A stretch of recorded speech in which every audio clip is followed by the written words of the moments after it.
Assalamualaikum warahmatullahi wabarakatuh.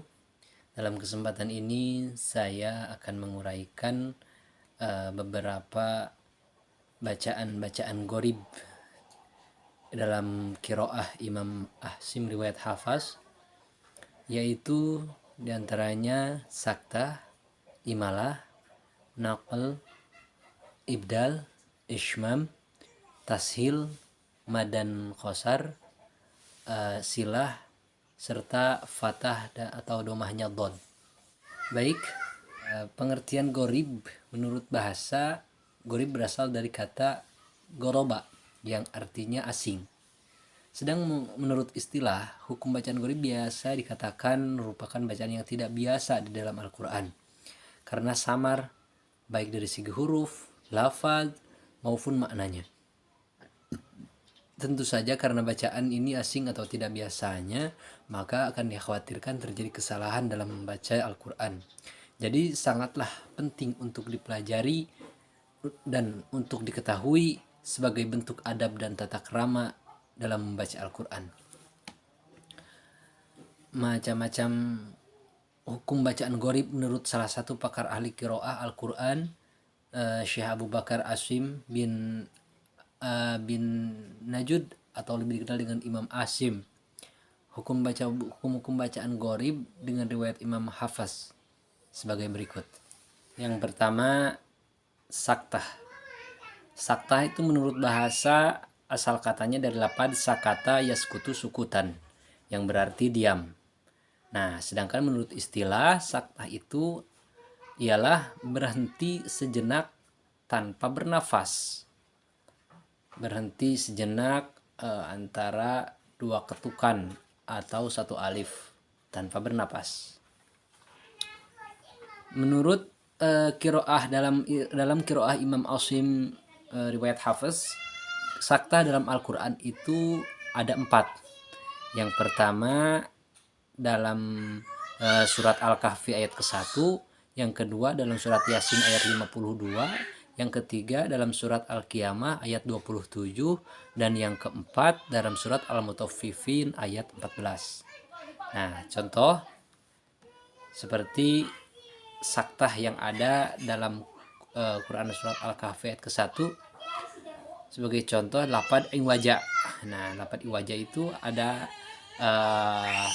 tanda saktah di atasnya. Tapi itu saktahnya saktah yang di tungtung kalimat. Nah, jadi itu boleh ketika diwasol, ketika diwasol maka itu harus disaktah cara bacanya. Jadi berhenti sejenak tanpa nafas. Tapi ketika diwakof itu boleh tidak terjadi saktah. Tapi yang lebih utama itu dibaca wasol, dibaca saktah. Contoh, A'udzu billahi minasyaitonir rajim. Bismillahirrahmanirrahim.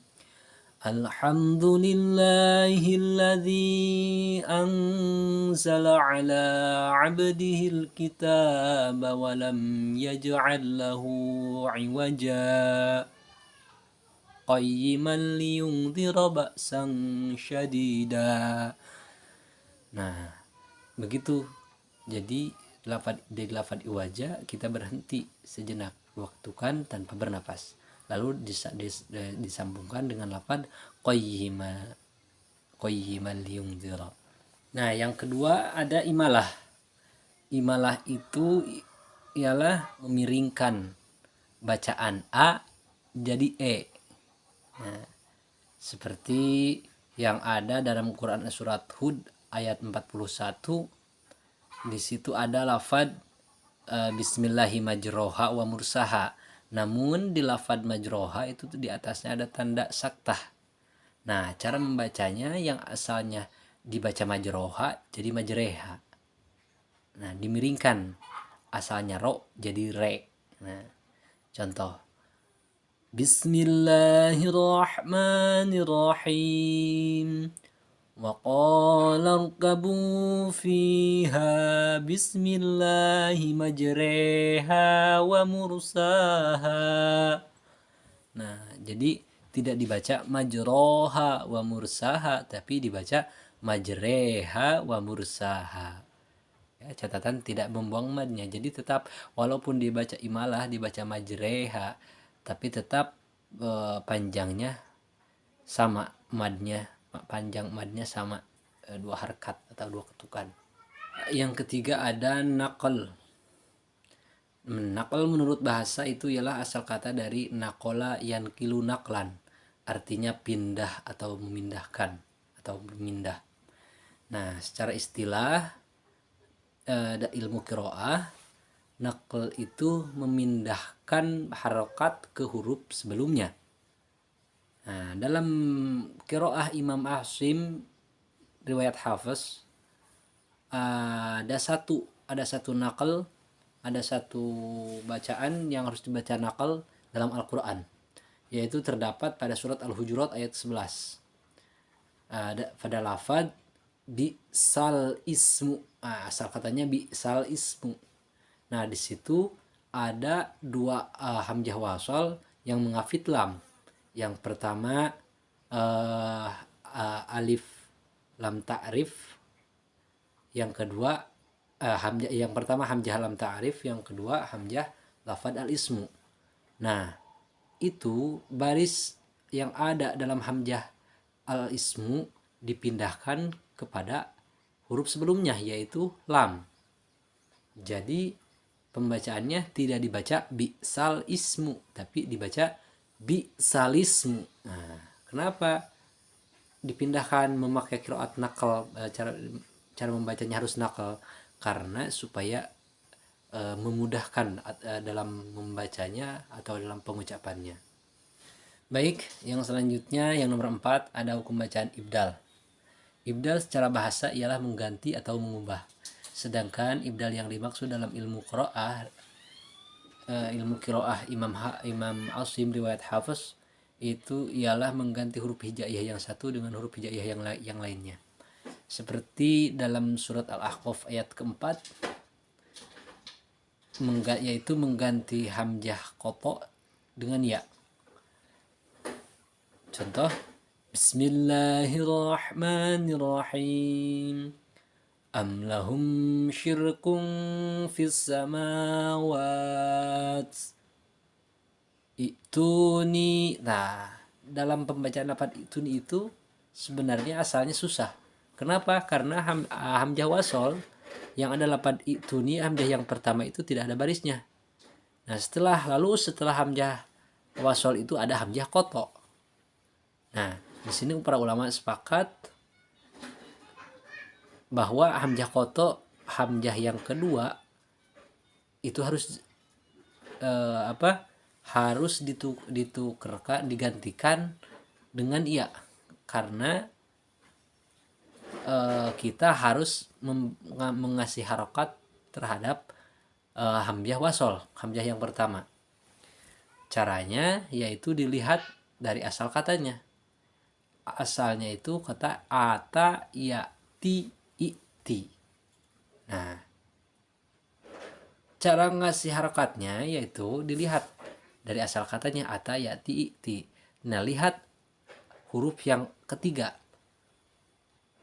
Di situ iti, huruf yang ketiga itu di harokatnya harokat kasroh.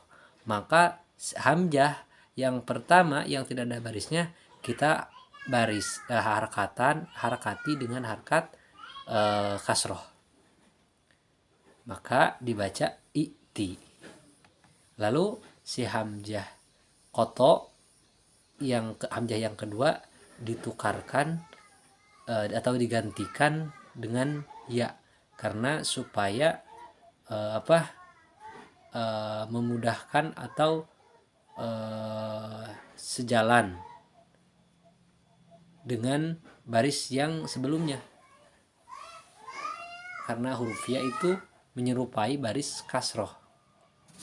Nah, maka cara membacanya am lahum syirkun fis samawat ituni bikitab. Nah, begitu ya.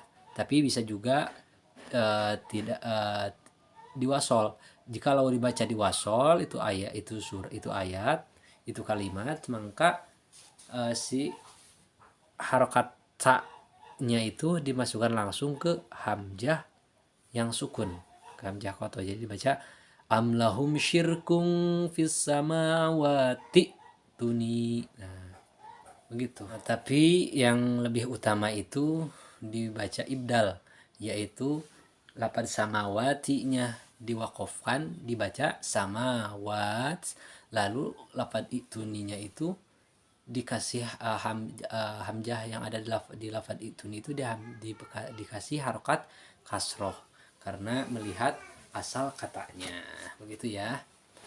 Lanjut, yang selanjutnya yang nomor 5 itu ada ismam. Apa itu ismam? Ismam itu yaitu mencampurkan domah pada sukun dengan cara memencongkan bibir atau mengangkat kedua bibir. Nah, dalam qiraah riwayat Hafiz ada satu yang harus dibaca ismam, yaitu yang ada ayat yang ada dalam surat Yusuf. Bismillahirrahmanirrahim. Qalu ya abana ma laka la ta'manna. Nah, itu apa la ta'manna? Asal katanya la ta'manuna. Kok begitu kan? Di situ di cirinya ada nunnya di tasjid, ta'manna. Itu nunnya di tasjid. Nah, berarti asal katanya la ta'manuna. Maka cara membaca nun yang bertasdid itu kita harus membaca ismam. Ismam itu yaitu memencongkan kedua bibir atau mengangkat kedua bibir. Seperti ini ya, contoh. Qalu ya abana malaka la ta'manna. Nah, bibirnya itu la ta'manna. Tidak dibaca la ta'manna, tapi la ta'manna. Nah, gitu kira-kira ya. Selanjutnya yang nomor ke-6 itu ada tashil. Apa itu tashil? Tashil menurut bahasa artinya memberi kemudahan atau keringanan atau menyederhanakan hamzah kotok yang kedua. Nah, jadi jika dalam satu kalimat ada dua hamzah yang dibaris, yang diharkati, nah maka cara membaca hamzah yang kedua itu disederhanakan, dientengkan, dimudahkan. Nah, adapun menurut istilah qiraah, tashil itu membaca antara hamzah dan alif. Dalam qiraah Imam Asim riwayat Hafiz ada satu bacaan yang harus dibaca tashil dalam Al-Quran, yaitu dalam Quran surat Al-Fussilat ayat 44. Bismillahirrahmanirrahim. Walau ja'alnahu Qur'anan a'jamiyyan laqalu laula fussilat ayatuh a'jamiyyu wa arabi. Nah, asalnya itu a'jamiyyu. Tapi di situ kan ada dua hamzah yang dibaris, yang diharokati. Nah, maka jika itu dibaca a'jamiyyu itu terasa berat, apalagi sama orang Arab itu terasa berat. Maka cara bacanya harus ditashil, dientengkan, yaitu hamzah yang kedua itu seolah-olah dibaca alif gitu. Jadi dibaca a'jamiyyu. Nah, tidak dibaca a'jamiyyu, tidak ya, tapi dibaca a'jamiyyu wa arabi. Nah, begitu kira-kira. Yang selanjutnya yang nomor ke-7 ada mad dan qasar. Mad dan qasar. Nah, menurut Imam Asim riwayat Hafiz bahwa ada beberapa bacaan yang tertulis panjang tapi cara membacanya pendek. Nah, seperti yang ada dalam surat Al-Kafirun. Saya bacakan ya. Bismillahirrahmanirrahim. Wala ana 'abidum ma 'abadtum. Nah, yang digarisbawahi adalah lafaz ana. Nah, di situ di dalam Al-Qur'an ditulis wala ana, nunnya nun dipatah, kedepannya ada alif. Sedangkan cara membaca yang biasa itu jikalau ada harokat patah ketemu dengan alif, maka cara bacanya dipanjangkan 2 harokat, termasuk mad asli atau mad tabi'i. Tapi di sini riwayat dalam ilmu qiraah, riwayat Imam Asim, riwayat Hafiz itu di lafad ana itu dibaca pendek, si alifnya itu dibuang ya. Jadi dibaca wala ana abidum, tidak dibaca wala ana abidum. Nah, begitu kira-kira ya. Ada lagi yang tulisannya pendek tapi dibaca panjang, seperti yang ada dalam Al-Quran. Contoh seperti lafaz atau kalimat Qulillahumma malikal mulki. Nah, itu dalam tulisannya bacaannya pendek, tapi kita harus membacanya panjang. Harus dibaca malikal, tidak boleh dibaca malikal mulki, tidak boleh dibaca pendek. Malikal mulki tidak boleh.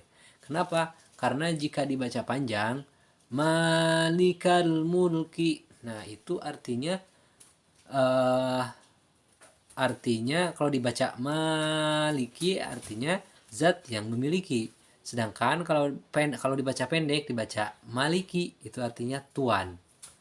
Nah, jadi beda cara baca, beda juga mempengaruhi terhadap bedanya arti begitu. Nah, yang selanjutnya yang ke-8 itu ada bacaan silah. Bacaan gorib itu ada yang dinamakan silah. Nah, biasanya dalam membaca silah itu ulama ilmu qiraah semuanya sepakat jika silah atau hak domir sebelumnya diawali atau sebelum hak domir itu ada huruf yang berharokat, maka hak domir itu harus dibaca panjang. Tetapi jika hak domir itu sebelumnya atau sebelum hak domir itu ada huruf yang sukun, maka hak domir itu tidak dibaca panjang. Jangan dibaca panjang. Nah, terkecuali ada satu, menurut Imam Asim riwayat Hafs, ada satu silah atau hak domir yang sebelumnya terdapat huruf sukun, tapi hak domir itu harus dibaca panjang, harus dibaca silah, yaitu yang terdapat pada surat Al-Furqan ayat 69 pada lafaz wa yakhlud fihi muhana. Nah, itu ada hak domir lafaz fihi. Nah, sebelum hak domir itu kan ada terdapat huruf yang sukun, ya. Nah, fa kasroh, ya sukun, ha kasroh. Nah, biasanya itu tidak boleh dibaca panjang biasanya. Tapi dalam satu kalimat ini menurut riwayat Qiraah Imam Asim riwayat Hafiz itu harus dibaca panjang. Ya. Jadi awas kita jangan sampai salah dalam adab-adaban atau tata krama membaca Al-Qur'an.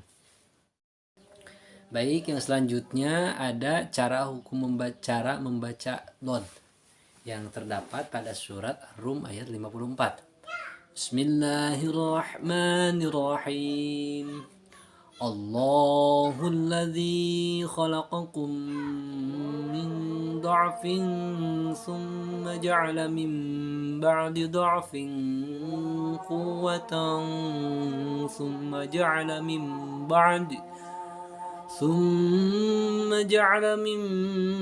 بعد قوة ضعفا وشيبة يخلق ما يشاء وهو العليم القدير.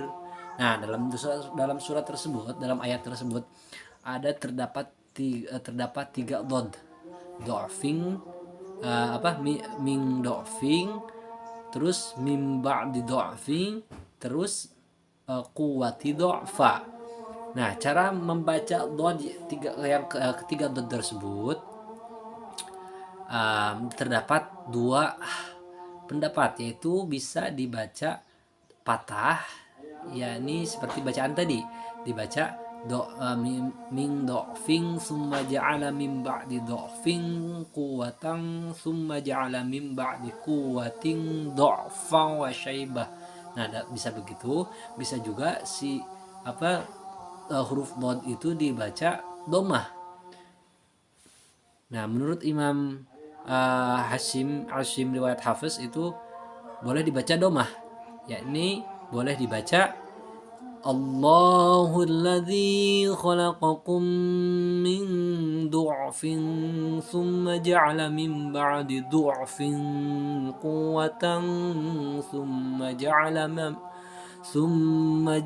min ba'di quwwatin du'fan wa shaybatan yakhluqu ma yasha wa huwal alimul qadir.